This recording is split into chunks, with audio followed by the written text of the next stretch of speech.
So again, I just want to thank everyone for joining me today as we discuss linking rewards with performance. My name is Shantia Swinson Rowe. I am the coordinator for student clubs and organizations at North Carolina Agricultural and Technical State University here in Greensboro, North Carolina. A little bit more about me. I have received my undergraduate degree from the University of North Carolina at Pembroke, with my graduate degree being from the University of North Carolina at Wilmington. I have been at this institution, North Carolina A&T, for 3 years, serving as the coordinator for clubs and organizations and the direct advisor for our Council of Presidents, which is our student organization council. A part of my responsibilities, I oversee 3 budgets as it pertains to our student clubs and organizations. And so a part of that we use to help with our rewards and incentives for our student organizations. North Carolina A&T State University is a public 4-year institution housed under the UNC system. We are a historically Black college and university. We are the largest HBCU in the nation. We have a total enrollment of about 12,556 students. We currently have 160 student organizations. We utilize the anthology Engage or Campus Labs Engage, as many might know it. And then we also currently have just started using Give Pulse to track our community service. So again, today I will be discussing with you about linking rewards with performance. We will kind of go through why rewards or incentives are important, how to keep students engaged utilizing rewards, the strategies for developing and implementing or even enhancing a reward system you already may have at your institution. And then we will kind of have at the end a little bit of a collaborative or creative conversation to spark ideas for those who might not have rewards or incentives in place for their student organizations. So here at North Carolina A&T State University, we have numerous requirements for our student organizations. These are just to list a few. Our student organizations are required to pay an annual registration fee between $35 and $50 for the academic year. They're required to maintain a 2.75 GPA if they are an officer of an organization. We do grade checks in the spring, in the fall, and then during the summer as well for new leaders. All of our members are required to have a 2.0 GPA, that is the university standard, to be involved in organizations. All of our student organizations have a requirement of doing a minimum of 20 hours of community service for the academic year. They are required to attend our annual fall student organization retreat. And prior to COVID, that was a full day in-person retreat. This year we made it virtually, and it was about a 4-hour retreat with a few guest speakers that we had. They have the option to participate in our fall and spring student organization fairs. Our advisors are required to attend advisor training before the organization can be fully active and functional on this campus. They are required to attend a once-a-month meeting with the Council of Presidents, our student organization council. They are required to attend our spring transition workshop and or brunch. And then they're required to fill out 2 reports, one at the end of the fall semester, one at the end of the spring semester, right? So we have all of these requirements for our student organizations. And it can seem like a lot to them. And so we try to alleviate that. And that's kind of what brought about this conversation. A few other resources that we have for our student organizations to utilize is our cost of student activities funding application and fundraising techniques. We also have storage lockers. They have the ability to utilize our printing services, computer access, collaborative workspace here in our office. We don't necessarily have a resource room, but we have plenty of tabling space where they can come in and do the things that they need to do with the resources we have provided. They can set up individual appointments with the council.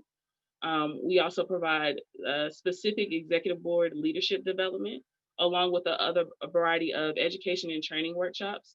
And then we do consultations for students who have a desire to start new student organizations. So just for a brief interaction, can anyone unmute yourself or drop it in the chat of what do all of these companies have in common as far as reward programs?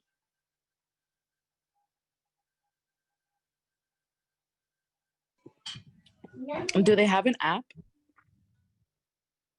Yes, that is one thing. Yes.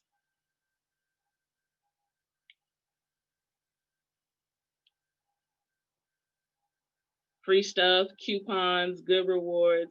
Yes. So yes, that is a really what a lot of these companies have in place for their reward systems, and that's kind of again what brought about this conversation at our university. We wanted our students to have some form of benefit, even though with these companies you are spending your own hard-earned dollars. They always find a way to incentivize and or reward people for coming back to their stores, spending money with them, gift cards, and things of that nature. So we wanted to do the same thing and implement the same kind of process with our student organizations.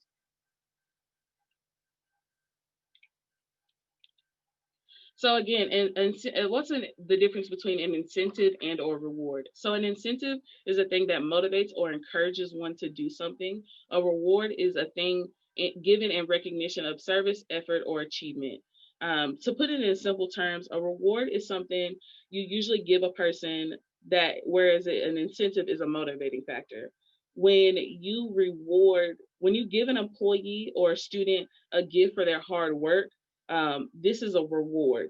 However, if that same student or employee works hard and exceeds your expectations because of the thought of receiving a reward, that is an incentive. And so we wanted to make sure, with all these strenuous requirements that we kind of have as an institution, we wanted to make sure that we were rewarding our students for their hard work, and that the things that they were doing in all these requirements kind of weren't in vain. So why link rewards with performance? My biggest point is reward your students for the work that they do. Um, like I said, we have a lot of requirements.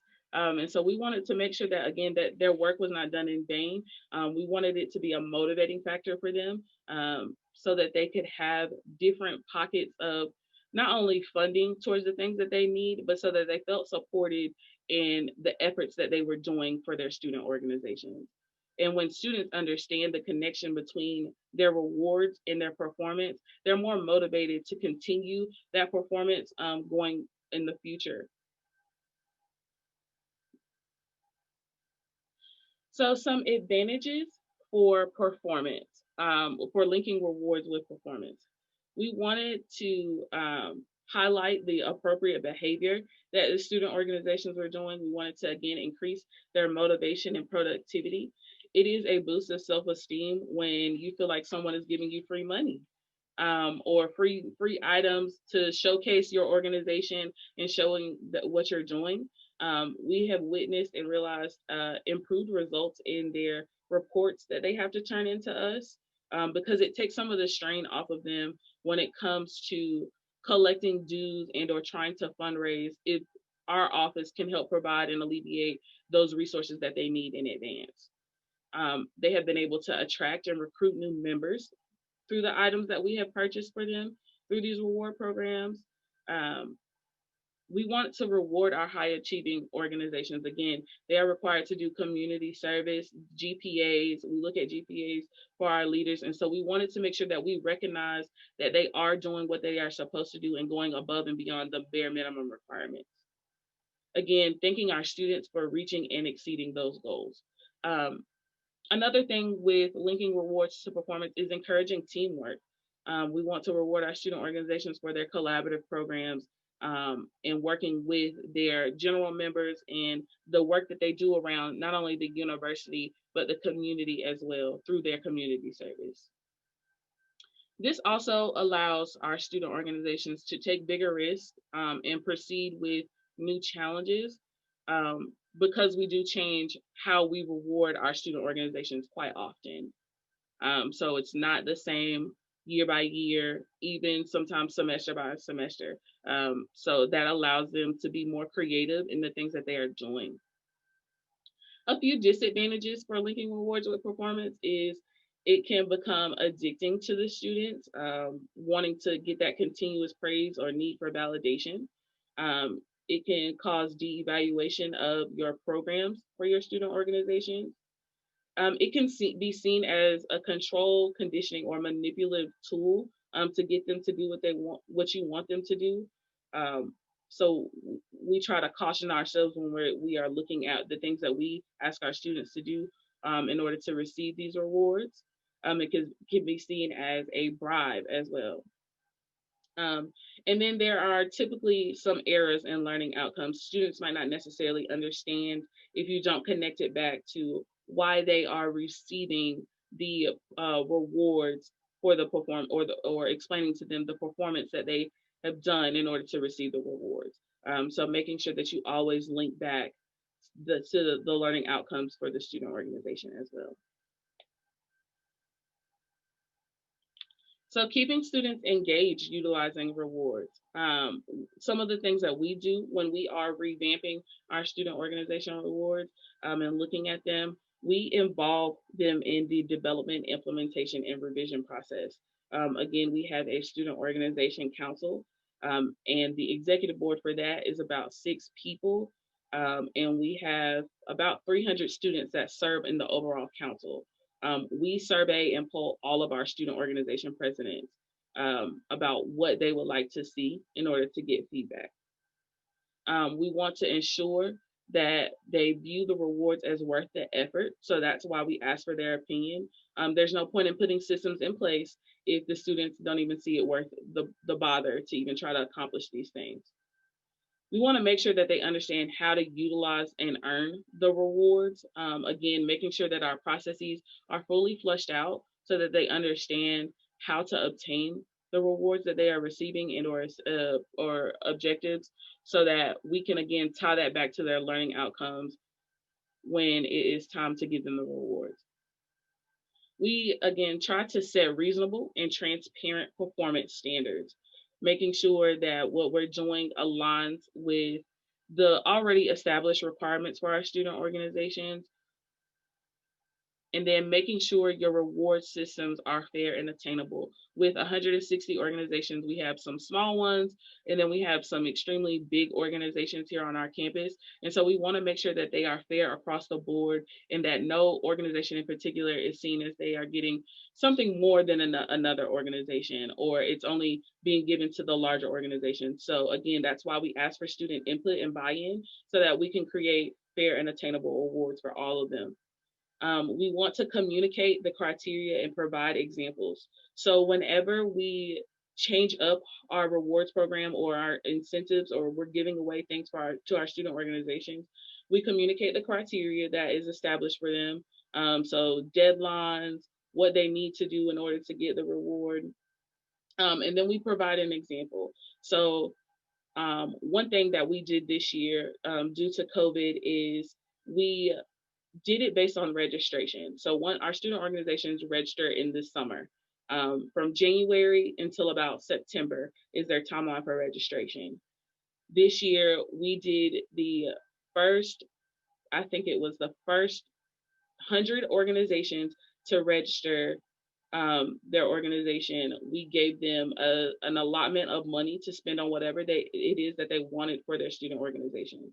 And then we broke that down into different categories. So there was a $500 rank, a $300, and then $150, and it was all based on when you registered your organization. So those organizations who registered within the first month, they received $500 in rewards. And then for this, we created a form utilizing Anthology Engage, and we provided examples of things that they could get with the rewards. So t-shirts, pins, cups, buttons, stickers, things of that nature. We provided them examples to show them what it is or the possibilities that they have that they can utilize those rewards for. And then we made the purchases on their behalf. So that was just one of the things that we did. And we had to provide examples for them, because sometimes when you don't provide examples, it leaves them up to their wildest imagination. And that's just not something that we can do. And that creates more hassle than it is for them, a benefit for them. Again, we like to recognize our small and our large accomplishments throughout the year. So even if it is not in the manner of money, we recognize our student organizations who receive donations and or rewards on a national scale through our social media accounts, through our student organization newsletter. We praise them at their full body meetings once a month. Again, we meet with all of our presidents once a month. And so we give them an opportunity to share with us anything that they have accomplished. And then we send out little acknowledgments for that as well. We praise them for, again, incorporating teamwork and cooperation amongst student organizations. So when we recognize that they are doing collaborative programs, we shout them out on social media and through our newsletter to try to get a bigger pool of students to go to those events. We always make sure that when we are rewarding our students, that the rewards are geared towards their organization. One of the biggest things in student affairs is always give away a T-shirt, give away quick items. And so instead of just giving them blanket items that really don't matter to them and or they'll quickly discard, we found that when it relates back to something that they love and or care about, they're more likely to keep up with it. And so we try to make sure that the rewards match the organization that they are a part of. Outside of offering financial rewards or non-monetary rewards and recognition, we always make sure that we don't disclose the value of the rewards. So like I said, we gave the students an allotment of 500, 300, and 150. However, being the smart and savvy person that I am, when I go in to try to buy these things, I always have discount codes and things of that nature. Or I work with a vendor that I typically use a lot. And so I'm able to get discounts, thus spending less money than the students think that we are spending. But they don't never know that on the back end. And so we try to keep that to ourselves because they think they're getting more bang for their buck. And that makes them happy because they feel like they've gotten one over on us. So that's always a good thing. Kind of a catch 22 for both sides. We try to balance out our competitive rewards with our non-competitive programs and rewards as well. So again, acknowledging their small accomplishments along with doing things that actually have some kind of monetary or non-monetary value for them. And then, like I said before, we change our rewards programs quite frequently. And we do this because we never want to take good performance for granted. Our students work very hard. They are very prideful about the organizations that they are a part of. And so we want to make sure that that is a shared sense of pride between not only them, but us as well, as an office and as a university. So, how do you put a reward system into place? Performance management is kind of one of the first things that we'll look at. The first and foremost, most important step is being able to continuously measure and manage the performance of your student organizations in a quantifiable way. Many organizations fail or are unable to do this um, because they have arbitrary or subjective review processes. Um, they just don't align with the organization. They're not clear cut. So as I stated before, making sure that your policies are clear. You provide examples for the students on how to obtain those rewards. Like any strategic initiative, performance based reward requires planning, discipline, and flexibility.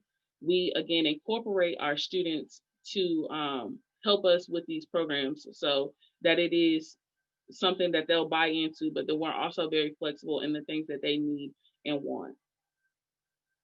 To implement a true performance based reward system, organizations need to develop appropriate reward strategy. The key is to implement reward policies that are fair and consistently followed and subject to review and oversight. So, not only do the council oversee the reward systems in place, but our office reviews them as well prior to any implementation and or purchases. We make sure that we are fair and consistent across the board so that it not only fits the larger organizations but the smaller ones as well. To be able to manage, measure, and reward the right performance, we have to establish organizational goals linked to a clear vision. So that's a part of the setting of goals and alignment. One of the things that we really wanted to do this year with COVID was to make sure that our organizations remain active so that even if things kind of resume back to normal, they wouldn't be lost in the system and or they wouldn't be so far separated. A lot of our organizations were hesitant about registering this year because they just weren't sure what it was going to look like. So we wanted to set clear goals for them of what they could accomplish this year. So again, we provided examples of programs that they could do, so that they could again buy into these different systems. Define how you will use the reward system.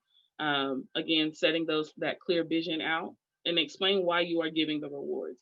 So with us, not only do we explain to the students why we're giving the various things that we're doing, or why certain people receive rewards versus other organizations, we also have to explain it to upper level administration, for budget processing and things of that nature. So that's why we provide a lot of explanation for the things that we're doing. Give students a voice. Again, incorporate your students. The more student buy-in you have, the easier this will be. That is just, I think that's my biggest thing, and the thing that truly drives me is the more students that participate in this and provide feedback, the easier it is for me. On the back end, to a lot of people, it can seem like a lot of work because it's a lot of ordering and purchasing and budget processing. Um, but because we provide them examples of how to fill out the form, the things that they can get, websites that they can use, vendors, and things of that nature, when they submit their applications to receive their rewards, it's easy for me to go in and say, oh, this organization wants this from this website. And then it's easier for us to go in and say, oh, and this is the logo that they want to utilize too. Okay, great.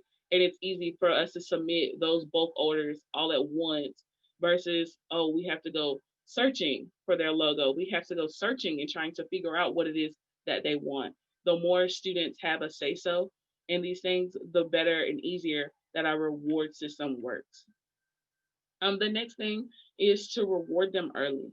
The worst thing you can do is promise anybody anything and then never do it, or it's 3 or 4 months later, or it's a whole year later.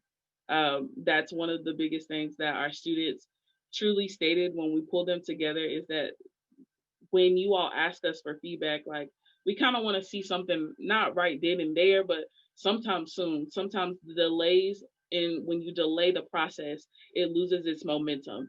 So if you are going to give out rewards and or incentives to your student organizations, making sure that you have the people and the processes in place to be able to do them right when they have requested them, or you are planning to reward them. So one year we just did blanket T-shirts. They were blank T-shirts, but then we asked the students on the back end what that won the prize. What would you like on the T-shirts? We already had the T-shirts in hand. It was just then coordinating the sizes, and so they were able to receive them within less than a week. To them, that was very exciting. It kept up the momentum for them, versus, oh, okay, so you won. Whew, okay, great. Now, what would you like? And then that's kind of what delays the process. So again, rewarding them sooner rather than later. Lessen or change the rewards over time. Again, we do this quite frequently, whether it be by year or semester. When students typically see or get used to the things that they can get rewarded for, it no longer becomes effective. So the more you change it, the easier it is to get them kind of on board, or to switch up the things that they do. Student organizations can get very stagnant in the types of programs that they do. If it worked one time, they'll continue it over and over and over. And so we want to make sure that if we want them to change, we have to change the things that we are rewarding them for as well. And then give random rewards. Sometimes we do stuff outside of the reward system we created. Um, whether it be candy bags, stop by our office and pick up some buttons that we made. We have a button maker in our office, and that takes probably about less than 10 minutes. But to the students, they feel like we have ordered them. And so we just give random rewards for participation in our full body meetings. Again, I showed you all before, we have a lot of requirements. And so if they sometimes we do a trivia game in our full body meetings, we'll reward that student organization with dinner or lunch on us. So sometimes we just give them random rewards depending on the circumstances and where the budget allows us to. And then one thing I want you all to remember is there's no one size fits all approach to giving or creating a reward system at your institution. This is why student buy-in is so important, because what you may be thinking may only fit a particular or a few organizations versus the smaller organizations who are struggling to get members. So one thing that we reward students for is increases in membership. We track the number of members who are involved in each organization. And if we see an organization has increased their membership by 5 or 10 people, then we will also reward those kind of efforts too, those recruitment efforts. So just staying open um, to what kind of things and possibilities are available for your students, and again, getting that buy-in. So again, here at North Carolina A&T, these are just a few things that we provide rewards and or incentives for. So we do social media contests where we do candy and or t-shirt giveaways. We reward them and or incentivize their behavior by highlighting them in our student organization newsletter and social media blasts. We highlight the community service that they do. Um, Being a, a heavily based engineering school, that is one of our most rewarding academics here at the institution. A lot of donors donate to the school, to our organizations, for them to utilize funding. So they may not even necessarily need anything from us. So we highlight the organizations who receive donations from various companies. We reward them for their creativity and diversity in programming. If they have received recognition from their local or national chapters, we also make sure that we highlight that as well or share that information out as well. Um, we give out campus event tickets, not so much now, but pre-COVID, anything, if we're doing little small rewards, if they sign up for the org fair early, is typically where we announce our homecoming artists. So then we can also provide homecoming tickets to the organization who signed up first for the org fair. So we do campus event tickets like that. Again, we provide organizations lunch and or dinner, depending on the situation. We also recognize them through our student leadership rewards. We have at this institution hometown organizations, and so we celebrate them through Hometown Week. And then there is a trophy associated with Hometown Week. Out of about 30 organizations, they are competing for this trophy. The students absolutely love it. And then it recognizes them and gives them bragging rights for a year to say we're the hometown organization at the university for the year. We also have a Council of Presidents Week, where it is pretty much a leadership week, but we reward student organizations for their participation in coming to those different leadership workshops. And so the organization who attends the most workshops also gets rewarded for their efforts in their investment in their own leadership development. We also have delivered and or mailed out books this year, leadership books for our student organizations. Since a lot of our students have stayed at home, we have mailed those out. We also do a reduction in our registration fees and or our annual registration fees. We will reduce those depending on if they did it like an exceptional job in their reports. We will just kind of cancel out those fees for the next upcoming year, so that the organization doesn't have to worry about it. We give out on-campus meal cards and or swipes for different rewards. Again, a variety of other swag, beanies, stress balls, things of that nature. Um, so with the organization's branded logo on it. And then another thing that we really like to do here is we take professional headshots of our student organization presidents, their executive boards. The students really enjoy that. They like to get their pictures taken, and if it's at no cost to them, then that's great as well. We just arrange for time slots for them to have to come and get their pictures taken. But we have seen those professional headshots utilized on their local or national chapter websites, their social media. The students use them for their LinkedIn profiles. So those have also, again, no cost to them, because we have quite a few cameras in our office, and so we just set them up on a tripod. We have backdrops and we take them, and then we have students who specialize in editing software, and so those are really no cost headshots for us. A few more possibilities. Although we may not do them here at the university, these are just a few other things that I know universities do. So if your institution has a display board, putting that organization in a display case, and or stating what that organization is about, has always been helpful. I know a lot of universities use a point-based system or a merit system. Um, they're a referral program, so referring students to organizations. I've seen institutions do that, which I think is pretty cool. Also, advisor incentives. This is something we are working to incorporate. A lot of our advisors our student organizations are required to have a full-time faculty or staff member be their advisor. So I've noticed a lot of institutions reward their advisors who may not get paid to do additional work. So that's something we are thinking about incorporating. Event punch cards and or passports is also pretty cool. So stamping students cards for attending workshops, coming to certain events. I've also seen that done digitally this year too. Scratch off rewards, e-gift cards or e-books, that can be sent directly to the student organization's email or a particular person's email. Digital stickers / tags for rewards that the student organization is doing that they can keep on their email. So being the student organization president of the year, and then having a digital badge that they can attach on their email as well, I've seen that work pretty nicely. Meal delivery, so ice cream socials. I've seen Cold Stone does a delivery process now, and I've seen an institution around the area utilize that to have a Zoom ice cream social, which I thought was pretty nice.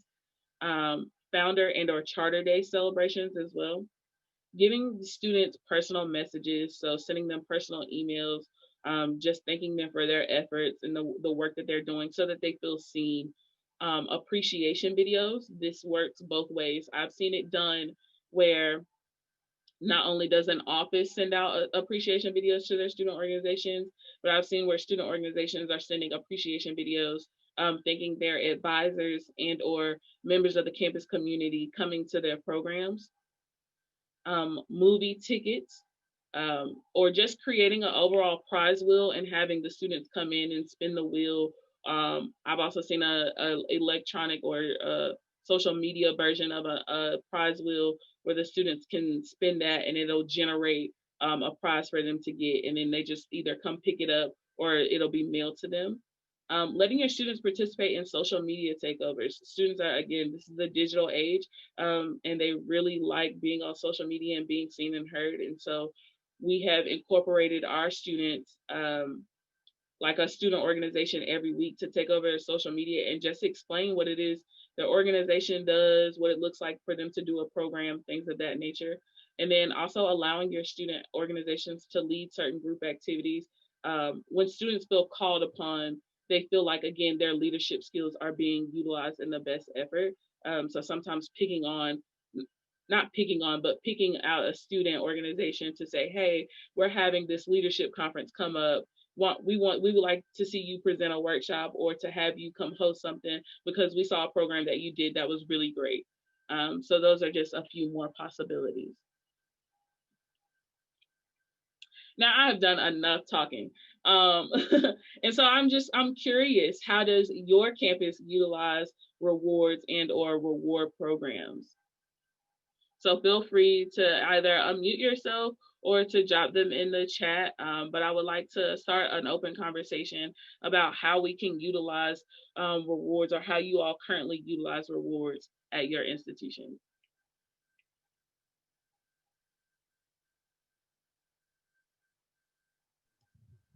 I can jump in to start.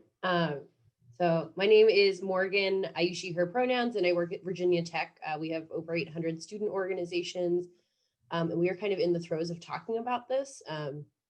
So I posted just like a small idea in the chat, but something that I actually stole from somebody else. So Temple does it, but they give early access to reservations to orgs for one of their programs to incentivize participation in their org development program. So I know we're looking at considering a similar thing for a framework that we're developing. We have an org resource center, but we found that giving people points to the org resource center doesn't make a huge difference, because if you're an org that uses the resource center, you're familiar and you know how to use your points, and you kind of probably have plenty. And so it's not of a huge benefit to have like lots more points. That was like the thing our first year of having the resource center. Everybody was like, well, we can give points away. It's like, well, no one really, not no one cares, but no one cares. Another thing that we did last year to incentivize people to nominate for our student org awards, which we disappointingly didn't really get to like bring to full fruition, but I'm excited when we're back in person that this will be beneficial. We bought from a vendor. They're like, uh, basically, it's like a piece of equipment that you can hang like a banner over top of your table. We were going to give them Mm-hmm. out to orgs that won our awards and were nominating at a certain point, so that at our org fair they kind of like stood out in a unique way. Um, so I think that something like that, that's like a piece of equipment to use, maybe fits into, depending on like the programs that you do. We saw people that were like particularly interested in that because it's a way for them to stand out at one of the opportunities that like most of our orgs focus on. And then lastly, we've also talked about allowing people to like do preferential placement at our org fair. But a big thing that we ran into our conversation we've been having is, at what point does a reward or an incentive become inequitable? And so like, especially for our new organizations, how does it become unfair if, you know, big, older, experienced organizations are always kind of benefiting from an incentive? So we also try and kind of like be thoughtful of things that we can kind of give to new orgs to get them started that are similar to things that we might incentivize our other orgs with. Nice. Thank you so much for sharing. Those are some good ideas. Anyone else want to hop right on in? Yeah, so I actually have something that kind of goes off what Morgan was speaking to. So I'm a graduate assistant at the University of Texas at Austin, and I use she, her, or they, them pronouns. And we house about 1,200 student organizations. It really fluctuates every year depending on if you count the ones that are kind of going inactive, things like that. But we have a quite large number of them. So we have two different formalized recognition programs. We call them Pillars of the 40 Acres because that's just what our campus is kind of called. Um, and then we have Swing Out Awards. So with our Swing Out Awards program, those are going to be kind of like your general superlative kind of things. So we have things like best cultural organization, best political or activist organization, healthiest organization. We have different things like that. Um, but kind of speaking to one thing that Morgan was stating is that we actually have a separate category specifically for best new student organizations so that they can get that recognition kind of as like separate from the rest of the other organizations that might have been on campus for a while. So we restrict that to orgs that have been around for 2 or less years. And so that's one way that we try to get like our new orgs kind of into the program at that very beginning stage. And then from there, they typically go and, have that opportunity to apply for the other ones. We also have a kind of within that Swing Out Awards program, we call it, is the most outstanding student org. So that's going to be like our kind of like our top tier um, award that we give out. And so, with that one, we give them like a banner, something that they can have that says that they are the most outstanding UT organization. And so this banner has like it's that physical thing of like, wow, like I just got awarded this cool thing that we can put like on our table when we're tabling. Um, and then with our other half of the formal recognition side is Pillars of the 40 Acres. We actually link those to the 6 core values of the UT University. And so we have 6 pillars that each represent the 6 core values. And so we offer different things that student orgs can do to earn points, pillars points. And so based on how many activities that they do within that certain pillar, they can get either distinguished status for doing at least one pillar, or they can get exemplary status, which is 5 out of the 6 pillars. Um, and so through there, we do like random drawings for awards, like monetary awards for those organizations who complete at least distinguished status, and then we do extra recognition for our exemplary status ones, so ones that have engaged with the program even more so. Um, yeah, and then I know that we've been talking about trying to link the all the work that these orgs are doing throughout the year to graduation, just because we have, I feel like at least at UT in my experience, I went here for undergrad as well. And so in my experience, there's a lot of this focus on academics at graduation, but we really neglect our student orgs and kind of that whole student life aspect, that it plays such a large part in like students' life on their like on campus for 4+ years, however long they're here for. And so currently, we're trying to write a proposal to get funding for like stoles or cords or something to recognize students at graduation for earning these um, either exemplary status or maybe for winning a swing out award, something like that. So kind of linking these uh, current award programs with graduation is something that we've been trying to kind of step towards as well. And so those are my thoughts, things from UT Austin. Thank you so much for sharing. Those are some great ideas.